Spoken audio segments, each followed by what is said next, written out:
Hi, it's Tyrone here. Welcome to another video. This video I'm going to talk about counter trend supply and demand levels. Now if you look at Online Trading Academy or some of Sam Seiden's, Sam Evans stuff on FX Street from Online Trading Academy, and bear in mind I have been an Online Trading Academy graduate since 2011 on the XLT. I was paid for the full course on the Forex, done the week intensive, and then online forever. It goes on forever. The thing is, I really don't like it. It's a very let me rephrase that. It's a fantastic in-depth course, but I don't like the fact that each instructor will have different ways of analysing the market. They find the correct supply and demand, but profit targets, trying to have rules around it is very difficult, and what happens is you can take too many levels and have too many losses and lose too much money on the long run. But I'm going to talk about the counter trend supply and demand levels, and I really want to put 100% rules to this so that you can find these levels in the right picture on the higher time frame. So let's just talk about the actual level itself. What I'm looking for is either a drop based rally, or a rally based rally, or a rally based drop, or a drop based drop. So as an example, a rally based rally is this right here. We'll call the inside bar here, or the inside candle, the base. Strong move out. It must be a strong move out. Okay. A drop based rally would be something like this, but I'm going to take it a little bit further. I just want to explain what I'm looking for to qualify for a level. You could class this as a bit of a rally based rally or a drop based rally. Either way, it's a level of demand. Now, as the saying goes, if you're looking for trend following, you're supposed to stick to the rally based rallies. If it's range bound, drop based rallies, or rally based drops, etc. I don't agree with that at all, because it is confusing, and they make it confusing, so you have to do the course. Basically, you've got two types. You've got the trend following supply and demand, which in my opinion is the bigger picture. Okay, you want to be looking at the bigger picture to find out the areas to get involved, and you want to be looking predominantly for at least a pattern of a trend kind of pattern. Now you can range trade as well. That's a completely different strategy, but it's still based on the same principles. What I'm talking about here are the lower time frame levels that are within a higher time frame pattern. So there are levels all over the place, and they do not work probably 80% of the time. So we can break that down a little bit further. There's also, can you see a little rally based rally right here? There's a trend following bigger time frame, rally based rally, drop into it and reacts. You can class all these as levels. People go, which level is going to react on the way down? Count the trend. Maybe not any of them. So let's just break this down, what I'm looking for as a quality level. And I'm going to use the 240-minute chart, come away from that daily and all that. I'm just going to talk, because this is the time frame that I use predominantly to find really good supply and demand levels. Why? Because each candle is every 4 hours. I can see when the London market opens on an 8-hour candle. Here in GMT, I can see when the London afternoon session or the New York session starts to come in the morning on a 12-hour. And then a 1600, which is a 4 o'clock in the afternoon here, and this is almost like the London close, or the New York coming in from the morning to the afternoon. So I can see all I need to see it on 4-hour candles. And what I'm looking for when I look at a counter trend level, I'm not talking about the location here, because location is everything. Location, but it is in fact everything when it comes to counter trend supply and demand. What I'm looking for initially is this really strong move, and I'm looking for that to be almost from the base. It doesn't have to be, but as long as it happens within the, let's say we've got a little bit of a high here, there, just before it, and bang, closes above this high, but took off from before it. Okay, so I'm looking at a pivot point, or pivot point on a candle taken out. So that would be a typical demand level. Next thing I look for are the times it was created. Now this is not the most important thing, but it's one of the filters that I use to find good quality levels, and I'll talk more about that, because you don't have to just rely on what time this levels are created and happen from, but I am looking to increase the odds in my favour when taking a counter trend level. I use this as a filter, and again it depends on what currency pairs you're looking at and what has been happening in that market that week. So that's another video completely, but this is a typical level that has a almost like a little drop base rally. Having said that, it is also a bit of a rally base rally. Now we've got another strong move right here. Look for these very strong big green candles or big red candles on the way down. These are the areas. It's really the area that it took off from. That's why I'd rather this long candle start from the base, because then it makes my my risk a little bit smaller. I can get in a little bit lower risk. There's a high chance that price will drop a bit deeper, and therefore you can have a lower risk. As an example here, strong move, but this has not taken out any pivot point. Like here's the nearest pivot, so this isn't the area that I'd be interested in. This one, not really. It could work, but it's not a level that I would class as a level. And a gap away like this is the strongest imbalance. As you see, it's a trend following this one. Price hit it and bounced. And let's just see what we've got on this chart before we move forward. Just here, this area right here, to me it didn't work, but this, because I don't know if it's in the right location, but this was another one, a close above this pivot. That was a strong move. Price almost touched it. This was another one right here, but these are more like trend following at the moment, but this is a proper demand level. Price has bounced, and this became a supply level right here. I'm using a little bit on the solid bodied candles, but this whole area pretty much. The reason I'm looking at this area is because this move happened from up here, dropped extremely fast, and it closed below these pivot points here, right here. So this was another level, and it is counter trend because you can see prices moving up, but it did hit this level here, had a bit of a reaction, not much, and sunk lower.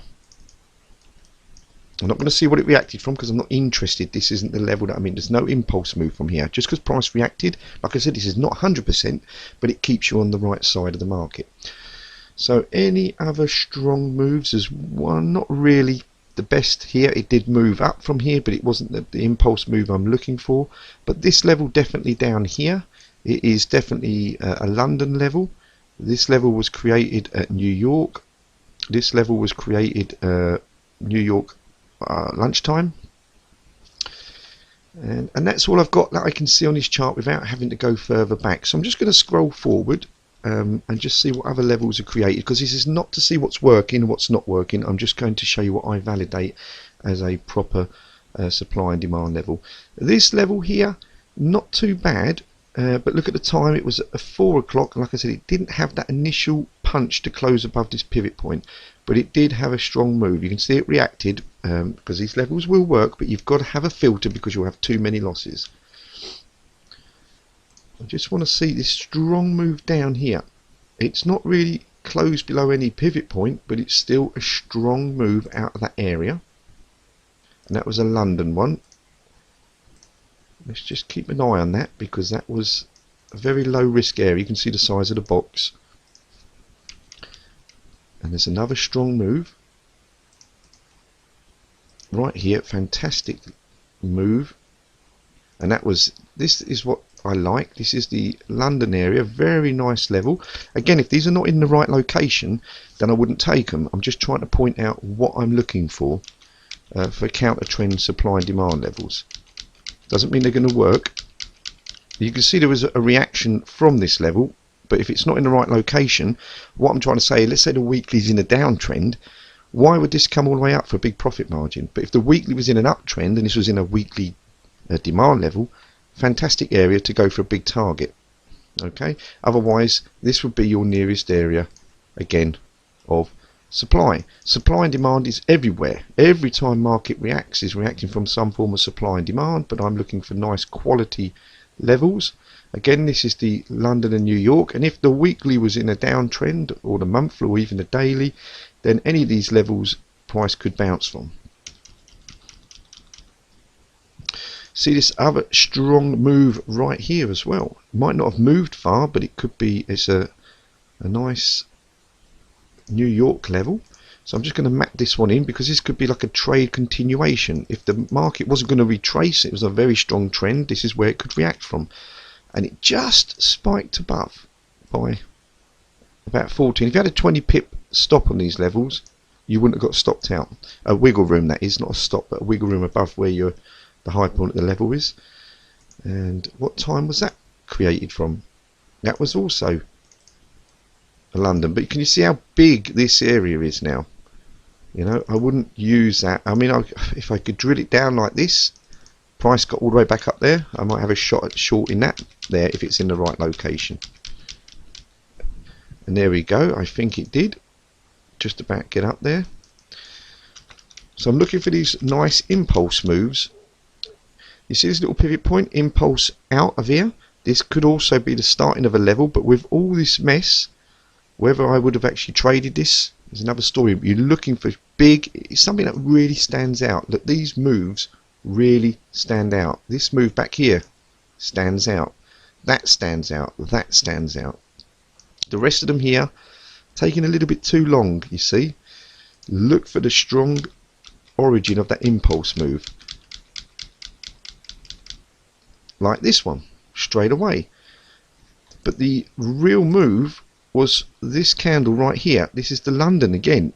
It took out this pivot point here. So if you drill down, there might be a 60-minute level right there, which there is.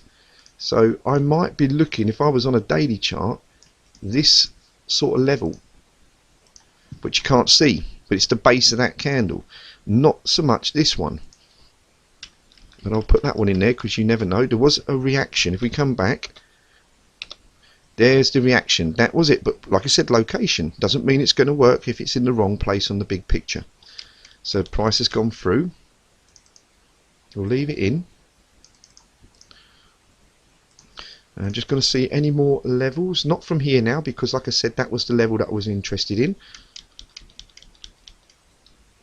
Another strong impulse move. Not quite. We've got this candle, the pivot, then that candle, then the next candle, and it's about sort of New York lunchtime. Not really too interested in that, but this is the level of interest. If it was in the right place on the big picture, I may well wait for a confirmation, or I may put a set and forget. It all depends on where we are, how good that level is on the big picture. There's price reacted from the level initially. So it just shows you that that was a supply level, but it wasn't maybe the level we want to take. We've got this very prominent level. Let's just have a quick look before I wrap this video up. This is a New York created level. And I want to extend some of these levels out because price might be coming back there again soon.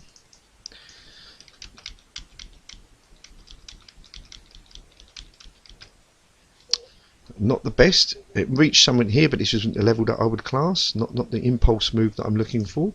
This is a nice strong impulse move as well. Bit wicky, but it is a New York session level.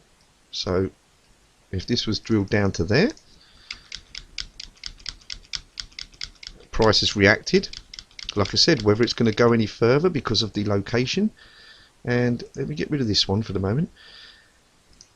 Another strong impulse move down from here. This is a London based level. So these are levels that I would draw in. Whether I would trade them, another story. And price has gone all through these levels. So the reason I want to do this is because I want to show you that these levels work and don't work. You can't just find a fantastic level and trade it just because it's a level of what qualifies as a real supply and demand level. Price has reacted from that one, but not from this one, not from this one, and not from that. So there's 3 losses there to one tiny little winner, and then that one gets probably going to get stopped out. If it hadn't been, you've been probably quite lucky. If you had a 20 pip risk, you'd still be in it. But again, it depends on the big time frame, and now you would have been stopped out. So these are the levels that I'm looking for. This is another New York one, and this is how I backtest. I go through and I look to see what levels will work and what levels create the impulse move, and you will see probably 70% of the time it's, look again, this is a London base level, another strong impulse, and a close. I'm always looking about the close above these pivot points here. That really qualifies at a good level for me. There we go, nice reaction. It's already had the move. Another reaction from this level, just here, hit, and then it came up, back up to this, what was a level. And I'm looking at this rally base drop time. Not a level for me, not at all, because of the time, and it didn't even close below no pivot. But this is, this got completely taken out in the end, but this is a nice level here. Let's look at the time. London, fantastic level to short. Got stopped out, maybe the location's wrong. Another, not the strongest impulse. This could be more of a trend following if you're looking at the 240, but I wouldn't trade this level. Looking for more impulse move, like this candle right here.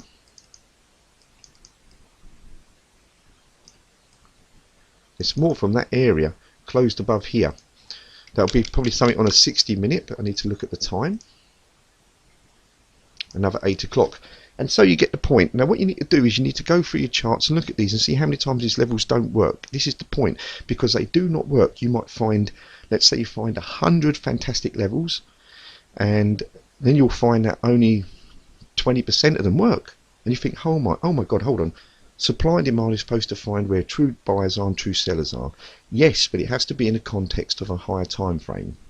So if you looked at the 20 levels that worked, you'll probably find there might be 60-70% of those inside a higher time frame supply or demand level or chart pattern. And you'll find the 80% that failed, you might find that you might have another 20% inside a higher time frame that didn't work, because that higher time frame may not have worked, or it may have worked but the levels didn't hold, it was doing something bigger. So the idea is you've got to eliminate all these bad trades. You've got to eliminate the trades that may work. You look at the market, they work one time but don't work most of the time, and you want to choose the good quality levels, and then you need to find a solid strategy on a higher time frame, whether you call it the curve, the chart pattern, the trend structure, whatever you look for, it needs to be within a higher time frame. And that is how you look for quality counter trend supply and demand levels. And then it's just a matter of putting it in a strategy with a higher time frame, some other criteria to make sure you're looking for those levels in the correct place. That's it guys, thanks for watching, I hope that makes sense. Safe trading, don't forget to give me a thumbs up and I'll make another video soon.